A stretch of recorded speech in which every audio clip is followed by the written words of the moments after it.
2016 May 25. Shri Pinarayi Vijayan.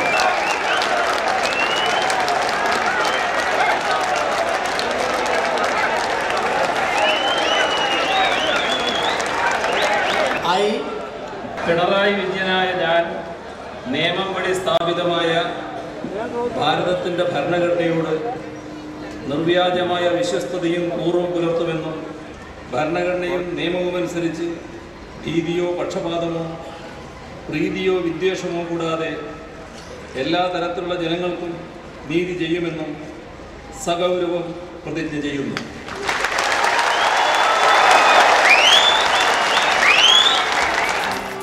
ഇത് പുതിയൊരു തുടക്കമാണ്.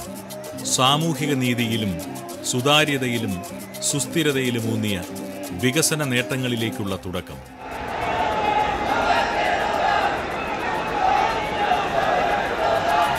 നിസ്വരായ മനുഷ്യരെ അനുതാപത്തോടെ ചേർത്തുപിടിച്ചും പരിസ്ഥിതിയെയും പച്ചപ്പിനെയും കരുതലോടെ സംരക്ഷിച്ചും മുന്നോട്ടു പോകുന്ന ജനകീയ സർക്കാരിന്റെ തുടക്കം.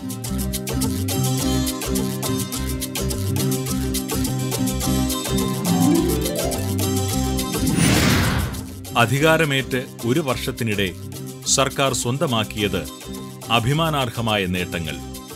മികച്ച സംസ്ഥാനത്തിനുള്ള ഇന്ത്യ ടുഡേയുടെ സ്റ്റേറ്റ് ഓഫ് സ്റ്റേറ്റ്സ് പുരസ്കാരം, ജീവിതശൈലീ രോഗങ്ങൾ ചെറുക്കാൻ സമഗ്ര പദ്ധതി ആവിഷ്കരിച്ച സംസ്ഥാനം എന്ന് BBC, ഭിന്നലിംഗ വിഭാഗത്തിന് ജോലി സംവരണം ഏർപ്പെടുത്തിയ ആദ്യ സംസ്ഥാനമെന്ന് ഗാർഡിയൻ ദിനപത്രം, അഴിമതി ഏറ്റവും കുറവെന്ന് centre for media studies survey, സമ്പൂർണ്ണ വെളിയിട വിസർജനമുക്ത സംസ്ഥാനം, ആദ്യ സമ്പൂർണ്ണ വൈദ്യുതവത്കൃത സംസ്ഥാനം. സുപ്രധാന മേഖലകൾ കേന്ദ്രീകരിച്ച് 4 കർമ്മ പദ്ധതികൾക്കാണ് സർക്കാർ രൂപം നൽകിയത്. ഹരിതം, ആർദ്രം, ലൈഫ്, പൊതുവിദ്യാഭ്യാസ സംരക്ഷണ യജ്ഞം.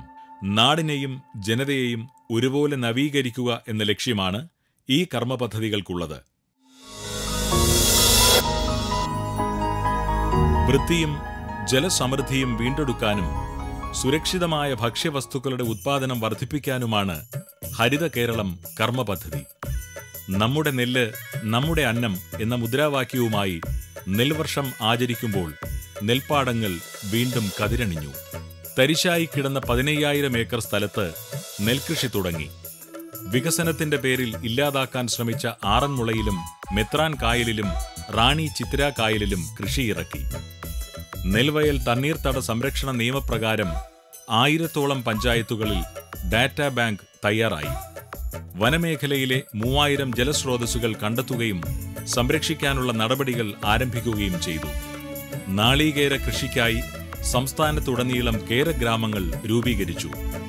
മായമില്ലാത്ത കുട്ടനാടൻ അരിയുടെ വിപണന കേന്ദ്രങ്ങൾ തുടങ്ങി. രോഗീ സൗഹൃദ ആശുപത്രികൾക്കായി ആർദ്രം പദ്ധതി ആരംഭിച്ചു.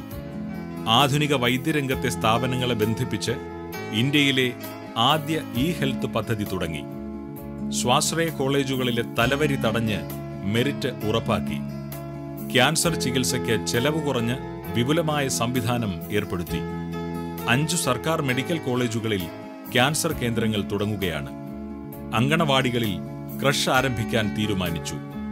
ആദ്യഘട്ടത്തിൽ 250 കേന്ദ്രങ്ങളിലാണ് ക്രഷ് തുടങ്ങുന്നത്.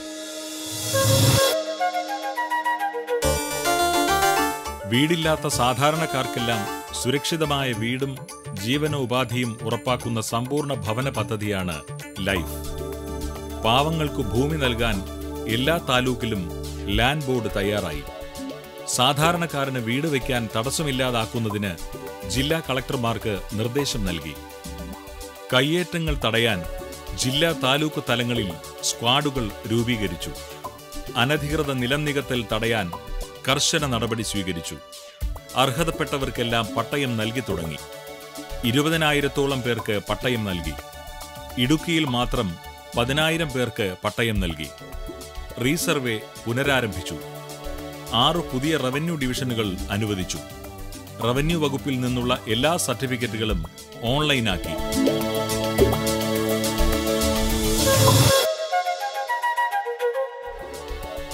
പൊതുവിദ്യാഭ്യാസത്തിന്റെ ഗുണനിലവാരം ഉയർത്താൻ ദീർഘവീക്ഷണത്തോടുകൂടിയ പരിപാടികളാണ് ആവിഷ്കരിച്ചിട്ടുള്ളത്. 1,00,000-ഓളം ക്ലാസ് മുറികൾ ഹൈടെക് ആക്കാൻ നടപടികൾ ആരംഭിക്കുകയും കരിക്കുലം ആധാരമാക്കി ഡിജിറ്റൽ ഉള്ളടക്കം തയ്യാറാക്കുകയും ചെയ്തു. മെയ് മാസം തന്നെ പാഠപുസ്തകങ്ങൾ അച്ചടിച്ച് കുട്ടികൾക്ക് നൽകി. 8ാം ക്ലാസ് വരെ സൗജന്യ യൂണിഫോം നൽകും. ഈ വർഷം 5ാം ക്ലാസ് വരെ കൈത്തറി യൂണിഫോം. മലയാളം 10ാം ക്ലാസ് വരെ നിർബന്ധമാക്കിയ മലയാള ഭാഷാ ബിൽ കൊണ്ടുവന്നു. സ്കൂൾ കുട്ടികൾക്ക് സൗജന്യ ഇൻഷുറൻസും രക്ഷിതാക്കൾ മരിച്ചാൽ കുട്ടിക്ക് 500,000 രൂപയുടെ സ്ഥിര നിക്ഷേപവും ലഭിക്കുന്ന പദ്ധതി നടപ്പാക്കി. എഞ്ചിനീയറിംഗ് വിദ്യാഭ്യാസത്തിൽ മെരിറ്റും സാമൂഹിക നീതിയും ഉറപ്പാക്കി.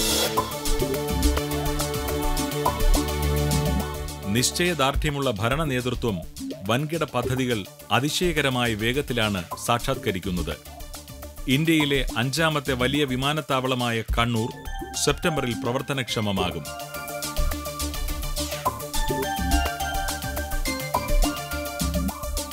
കൊച്ചി മെട്രോ ആദ്യഘട്ടം പൂർത്തിയായി. അരവർഷത്തിനുള്ളിൽ 2ാം ഘട്ടവും പൂർത്തിയാകും. ദേശീയപാത കാസർഗോഡ് മുതൽ തിരുവനന്തപുരം വരെ 45 മീറ്ററിൽ 6 വരിയാക്കുന്നതിനുള്ള ആദ്യഘട്ട പ്രവർത്തനങ്ങൾ ആഗസ്റ്റിൽ ആരംഭിക്കും. അതിവേഗം പുരോഗമിക്കുന്ന ഗെയിൽ പദ്ധതി അടുത്ത വർഷം ഡിസംബറിൽ കമ്മീഷൻ ചെയ്യും. വിഴിഞ്ഞം പദ്ധതി 2019 ഉദ്ഘാടനം ചെയ്യും. പൊന്നാനിയിൽ സംസ്ഥാനത്തെ ആദ്യ സ്വകാര്യ തുറമുഖത്തിന്റെ നിർമ്മാണം ആരംഭിച്ചു കഴിഞ്ഞു. സാധാരണക്കാരന് കൈത്താങ്ങുന്ന കരുതലാണ് LDF സർക്കാരിന്റേത്. 900 കോടിയുടെ വിദ്യാഭ്യാസ വായ്പാ ബാധ്യത സർക്കാർ ഏറ്റെടുത്തു. സാമൂഹിക സുരക്ഷാ പെൻഷനുകൾ 7 മാസത്തെ കുടിശ്ശിക തീർത്ത് വീട്ടിലെത്തിച്ചു. പെൻഷന് നമ്മൾ കഴിഞ്ഞ വർഷം 7 മാസം കിട്ടാതായിരുന്നു. പക്ഷേ ഇവിടെ വന്നപ്പോൾ നമ്മൾ പറഞ്ഞു ഇങ്ങനെ പെൻഷൻ കിട്ടുന്നില്ല എന്ന് പറഞ്ഞു. പക്ഷേ അവർ 2 മാസത്തിലേക്ക് പൈസ കയറ്റി വിട്ടു. പെൻഷൻ ഒന്നായിട്ടൊക്കെ വീട്ടിൽ തന്നെ എത്തിച്ചു. പക്ഷേ അതപ്പോൾ ഞങ്ങൾക്ക് ക്ഷേമനിധി പെൻഷൻ വരുന്നത് ഓൾസം തന്നെ വീട്ടിൽ തന്നെ കൊണ്ടുവന്ന് തരുന്നുണ്ട്. കർഷക പെൻഷനും ക്ഷേമനിധി പെൻഷനുകളും അടക്കം എല്ലാ പെൻഷനും 600-ൽ നിന്നും 1,100 രൂപയാക്കി. പ്രവാസി പെൻഷൻ 4 മടങ്ങാക്കി. നഴ്സറി ടീച്ചർമാർ, ആയമാർ, ലൈബ്രറിയന്മാർ എന്നിവരുടെ ഓണറേറിയം 6 ഇരട്ടി വർദ്ധിപ്പിച്ചു. ഇപ്പോൾ 1000-ആയി, 1,100-ആയി. വളരെ സന്തോഷമായി. ഗവൺമെൻറ്റിൻ്റെ ഇപ്പോഴത്തെ നാട്ടം ഞങ്ങൾക്ക് സാധുക്കൾക്ക് എല്ലാവർക്കും നല്ല സൗകര്യമായി. ഭവനരഹിതരും ഭൂരഹിതരുമായ പട്ടികജാതിക്കാരുടെ പുനരധിവാസത്തിന് 440 കോടി രൂപ വിനിയോഗിച്ചു. SC/ST വിദ്യാഭ്യാസ ആനുകൂല്യങ്ങൾ 4 ഇരട്ടി വരെ ഉയർത്തി. പട്ടികവർഗക്കാരുടെ 6 കോടി രൂപയുടെ കടം എഴുതിത്തള്ളി.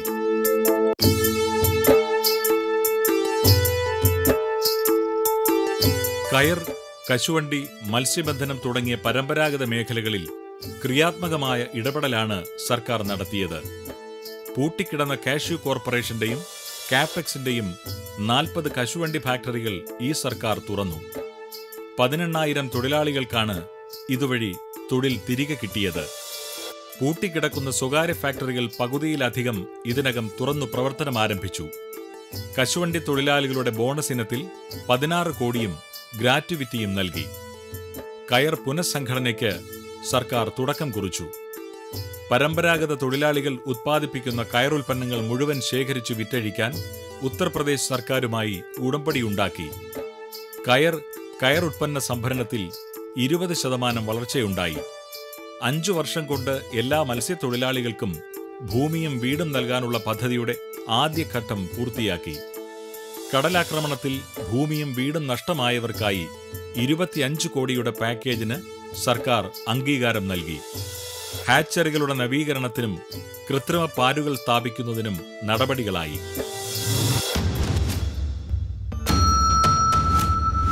രാജ്യത്തിനു തന്നെ മാതൃകയായ പോലീസ് സേനയാണ് നമ്മുടേത്.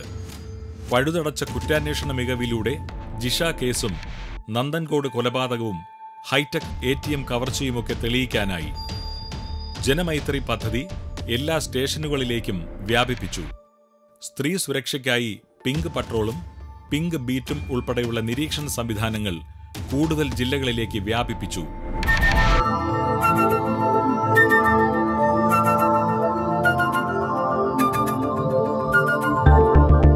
വിവരവിനിമയത്തിന്റെ യുഗത്തിലാണ് നാം ജീവിക്കുന്നത്. സംസ്ഥാനമൊട്ടാകെ ലഭ്യമാകുന്ന വിധത്തിൽ ഒരു ഫൈബർ ഓപ്റ്റിക്കൽ ശൃംഖല നടപ്പിലാക്കുന്നതിനുള്ള പദ്ധതി ആരംഭിച്ചു. കേരള ഫൈബർ ഓപ്റ്റിക്കൽ നെറ്റ്വർക്ക് അഥവാ കെ-ഫോൺ എന്നാണ് പദ്ധതിയുടെ പേര്. 20 ലക്ഷത്തോളം വരുന്ന പാവപ്പെട്ടവർക്കും എല്ലാ സർക്കാർ സ്ഥാപനങ്ങൾക്കും ബ്രോഡ്ബാൻഡ് ഇന്റർനെറ്റ് ലഭ്യതയാണ് ഇതുവഴി സർക്കാർ ലക്ഷ്യമിടുന്നത്.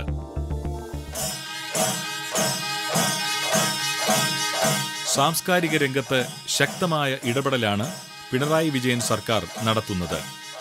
കലാകാരന്മാർക്കുള്ള പെൻഷൻ ഇരട്ടിയാക്കി. ശ്രീനാരായണ ഗുരുവിന്റെ നമുക്ക് ജാതിയില്ല വിളംബരത്തിന്റെ 100ാം വാർഷികത്തിന്റെ ഭാഗമായി 6000-ഓളം പ്രചരണ യോഗങ്ങൾ നടത്തി. എല്ലാ ജില്ലകളിലും 40 കോടി വീതം ചെലവിട്ട് സാംസ്കാരിക സമുച്ചയങ്ങൾ നിർമ്മിക്കും. അന്താരാഷ്ട്ര ചലച്ചിത്രോത്സവത്തിന് സ്ഥിരം വേദി ഒരുക്കുന്നതിനൊപ്പം ചിത്രാഞ്ജലി സ്റ്റുഡിയോയിൽ ഫിലിം സിറ്റിയും നാടകത്തിന് സ്ഥിരം വേദിയും സജ്ജമാക്കാൻ നടപടികൾ ആരംഭിച്ചു. സംസ്ഥാനത്ത് 100 സിനിമാ തിയേറ്റർ സമുച്ചയങ്ങളാണ് സർക്കാർ നിർമ്മിക്കാനൊരുങ്ങുന്നത്. കേരളം രാജ്യത്തെ ആദ്യ സമ്പൂർണ്ണ വൈദ്യുതവത്കൃത സംസ്ഥാനമായത് അഭിമാനാർഹമായ നേട്ടമാണ്. 5 ലക്ഷത്തോളം വീട്ടു കണക്ഷനാണ് ഒറ്റ വർഷം കൊണ്ട് നൽകിയത്. കടുത്ത വരൾച്ചയിലും പവർ കട്ടും ലോഡ് ഷെഡിങ്ങും ഒഴിവാക്കാൻ സർക്കാരിന് സാധിച്ചു. കാസർഗോഡ് 200 മെഗാവാട്ടിന്റെ സോളാർ പാർക്ക് നിർമ്മാണം ആരംഭിച്ചു. 10,000 കോടിയുടെ ട്രാൻസ്ക്രിപ്റ്റ് 2 സമഗ്ര പദ്ധതിക്ക് തുടക്കമായി. എല്ലാവർക്കും വെളിച്ചം എന്ന ലക്ഷ്യമാണ് പൂവണിയുന്നത്.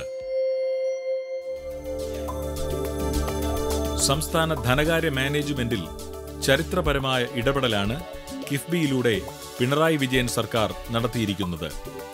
20,000 കോടി രൂപയുടെ പദ്ധതികൾ കിഫ്ബി മുഖാന്തിരം ആരംഭിച്ചു. ആദ്യ ബജറ്റിൽ തന്നെ 12,000 കോടിയുടെ പശ്ചാത്തല സൗകര്യ വികസന പ്രവർത്തനങ്ങളും 8,000 കോടിക്ക് ഭൂമി ഏറ്റെടുക്കുന്നതിനുള്ള പരിപാടിയും പ്രഖ്യാപിച്ചു. ട്രഷറിയിൽ കോർ ബാങ്കിങ്ങും സംയോജിത ധന മാനേജ്മെന്റും ഏർപ്പെടുത്തി. പ്രതിസന്ധികളിൽ തളരാതെ കാര്യക്ഷമമായ ഇടപെടലാണ് സഹകരണ രംഗത്ത് പിണറായി വിജയൻ സർക്കാർ നടത്തിയത്. അരി വില നിയന്ത്രിക്കാൻ ബംഗാളിൽ നിന്നും അരി ഇറക്കുമതി ചെയ്ത് 25 രൂപ നിരക്കിൽ 600-ലധികം അരിക്കടകളിലൂടെ വിതരണം ചെയ്തു. സാധാരണക്കാരന്റെ ആശ്രയമായ കൺസ്യൂമർ ഫെഡ് നഷ്ടത്തിൽ നിന്നും ലാഭത്തിലായി. 2000 നീതി സ്റ്റോറുകളും 1500 നീതി മെഡിക്കൽ സ്റ്റോറുകളും ആരംഭിക്കുന്നതിനുള്ള നടപടികൾ ആരംഭിച്ചു. നമ്മുടെ സംസ്ഥാനത്തിന്റെ പ്രധാന വരുമാന മേഖലകളിലൊന്നാണ് ടൂറിസം.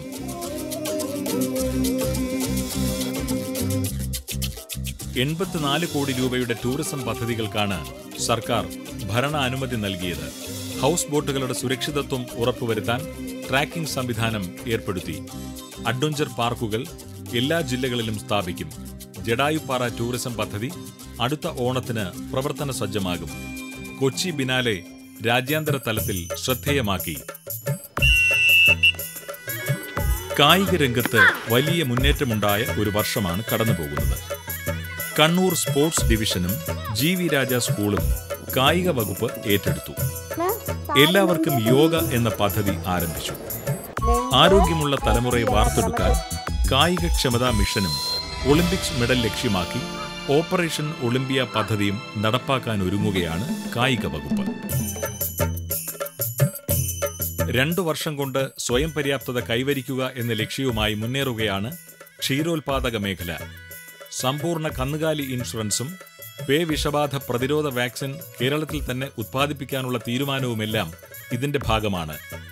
സബ്സിഡി, വരൾച്ചാ ദുരിതാശ്വാസം, കറവ യന്ത്രങ്ങൾക്ക് സഹായം, രാത്രികാല അടിയന്തര വെറ്റിനറി സേവനം തുടങ്ങി ക്ഷീര കർഷകർക്ക് നിരവധി പദ്ധതികളാണ് സർക്കാർ നടപ്പാക്കുന്നത്. വനസംരക്ഷണത്തിനൊപ്പം വനാശ്രിത സമൂഹത്തിന്റെ ഉന്നമനം കൂടി കണക്കിലെടുത്തുള്ള പരിപാടികളുമായാണ് സർക്കാർ മുന്നോട്ടു പോകുന്നത്. വനം കയ്യേറ്റം പൂർണ്ണമായി തടയാൻ പദ്ധതി ആരംഭിച്ചു. ക്ഷേമനിധി പെൻഷൻ വർദ്ധിപ്പിച്ചുകൊണ്ട് തൊഴിൽ രംഗത്ത് മികച്ച തുടക്കമാണ് സർക്കാർ നടത്തിയത്. ഇതര സംസ്ഥാന തൊഴിലാളികൾക്കായി ആവാസ് പദ്ധതി നടപ്പാക്കും. വിവിധ തൊഴിൽ മേഖലകളിൽ മിനിമം വേതനം പുതുക്കി നിശ്ചയിക്കുവാൻ നടപടി ആരംഭിച്ചു. പൊതുവിപണിയിൽ സർക്കാർ നടത്തിയ ഇടപെടൽ കൊണ്ട് ഓണം, റംസാൻ തുടങ്ങിയ ഉത്സവകാലത്തെ വിലക്കയറ്റം പിടിച്ചു നിർത്താൻ സാധിച്ചു. സപ്ലൈകോ വഴി സബ്സിഡിയായി 440 കോടി രൂപ വിനിയോഗിച്ചു. 13 ഇനം നിത്യോപയോഗ സാധനങ്ങൾക്ക് വില കൂട്ടില്ലെന്ന പ്രകടന പത്രികയിലെ വാഗ്ദാനം പാലിച്ചാണ് പൊതുവിതരണ വകുപ്പ് മുന്നോട്ടു പോകുന്നത്. സപ്ലൈകോ ഈ വർഷം 4200 കോടിയുടെ റെക്കോർഡ് വിറ്റുവരവാണ് കൈവരിച്ചത്.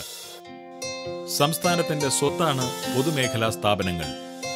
13 പൊതുമേഖലാ സ്ഥാപനങ്ങൾ ലാഭത്തിലാക്കിയും 17 സ്ഥാപനങ്ങളുടെ നഷ്ടം കുറച്ചുകൊണ്ടുമാണ് സർക്കാർ പൊതുമേഖലയോടുള്ള പ്രതിബദ്ധത തെളിയിക്കുന്നത്.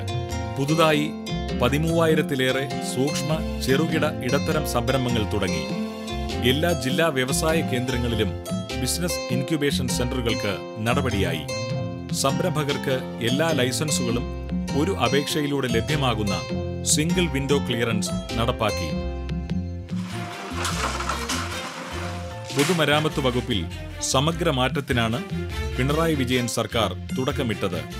പുതിയ കാലം, പുതിയ നിർമ്മാണം എന്നതാണ് വകുപ്പിന്റെ മുദ്രാവാചകം. 6500 കോടിയുടെ തീരദേശ ഹൈവേയും 3500 കോടിയുടെ മലയോര ഹൈവേയും ഉൾപ്പെടെ വൻകിട പദ്ധതികളാണ് സർക്കാർ നടപ്പാക്കാനൊരുങ്ങുന്നത്. പാഴായ പ്ലാസ്റ്റിക് ഉപയോഗിച്ചുള്ള റോഡ് നിർമ്മാണം വ്യാപകമാക്കി. നാച്ചുറൽ റബ്ബർ മിക്സ് ബിറ്റുമിനും ജിയോ ടെക്സ്റ്റൈലും റോഡ് നിർമ്മാണത്തിന് ഉപയോഗിച്ചു തുടങ്ങി. കെട്ടിട നിർമ്മാണത്തിന് പരിസ്ഥിതി സൗഹൃദ രീതികൾ അവലംബിക്കാൻ ആരംഭിച്ചു. നേട്ടങ്ങളുടെ നിരത്തിലൂടെയാണ് കേരളത്തിന്റെ ഗതാഗതം. KSRTC ലാഭത്തിലാക്കാനുള്ള നടപടികൾക്ക് സർക്കാർ പ്രത്യേക ശ്രദ്ധയാണ് നൽകുന്നത്. സേവനങ്ങൾക്ക് സമയക്രമം നിശ്ചയിച്ചും ഓട്ടോമേറ്റഡ് ഡ്രൈവിംഗ് ടെസ്റ്റ് സെന്ററുകൾ ഏർപ്പെടുത്തിയും വകുപ്പ് അഴിമതി മുക്തമാക്കാൻ ശക്തമായ നടപടികൾ സ്വീകരിച്ചു. ടെസ്റ്റ് നടത്തുന്ന അന്നു തന്നെ ലൈസൻസ് നൽകുന്നതിന് തിരുവനന്തപുരത്ത് തുടക്കം കുറിച്ചു.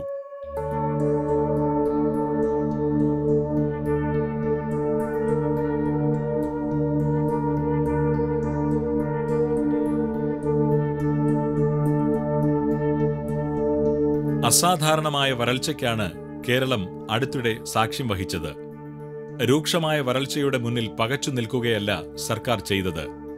സംസ്ഥാനത്തെല്ലായിടത്തും കുടിവെള്ളം കിട്ടുന്നുണ്ടെന്ന് ഉറപ്പുവരുത്താൻ ഫലപ്രദമായ നടപടികൾ യുദ്ധകാലാടിസ്ഥാനത്തിൽ സ്വീകരിച്ചു. കഴിഞ്ഞ 6 മാസങ്ങളായിട്ട് കുടിവെള്ളം ബുദ്ധിമുട്ട് നേരിട്ടുകൊണ്ടിരുന്നു.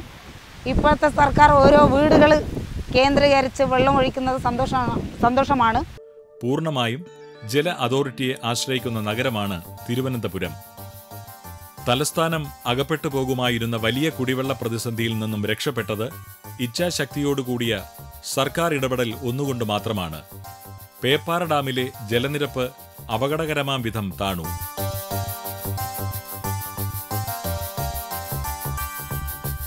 ജലവിതരണം നിലയ്ക്കും എന്ന നിലയിലെത്തി.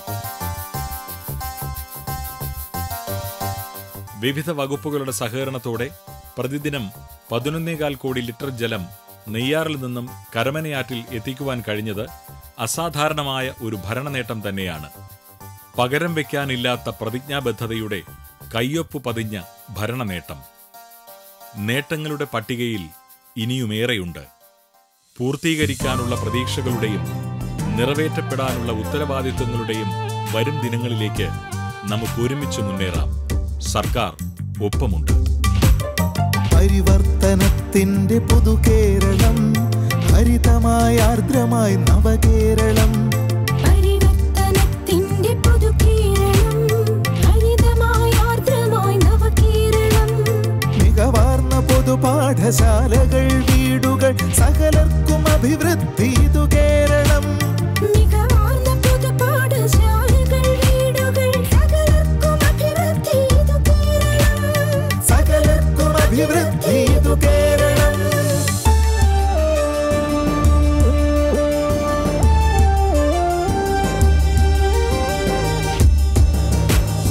അഴിമതി വിമുക്തമാം വികസനം, നിർഭയം ദൃഢമായ ചുവടുമായി ജനസേവനം. അഴിമതി വിമുക്തമാം വികസനം, നിർഭയം ദൃഢമായ ചുവടുമായി ജനസേവനം. കരുണതൻ താങ്ങായി സാന്ത്വനം, സ്വപ്നങ്ങൾ അവസത്യമാകുന്ന പ്രിയ കേരളം.